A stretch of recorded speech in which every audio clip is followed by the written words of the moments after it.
Mbukeli, ake ngikubingelele kuzo zonke indawo lapho khona kufinyelela khona leli hlelo igama lami nginguSithambiso ngekwaNdlozi. Ngicela macala uvashele channel ucela subscribe. Kanti uma ukuthi usube okwesibili ngikubingelele, ake futhi ngikamukele ohlelweni. Wembukele ngikuphathele zona manje zithi kunemgulukudu ebiphantele weekend enkulu ebanjwe oqotsheni intshontsha imoto yomuntu. Kubika ukuthi ibanje kahle nje sathi yayidumisa yavele yangaduma.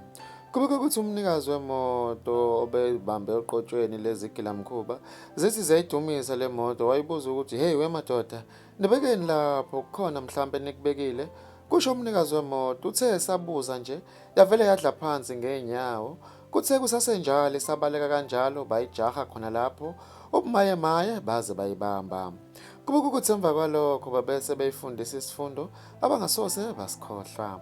Zibe sesithandazela lezi gilamkhuba sengingenelele nomphakathi kubeka ukuthi izikhale zaze zayichamela umphakathi ula ngentilane.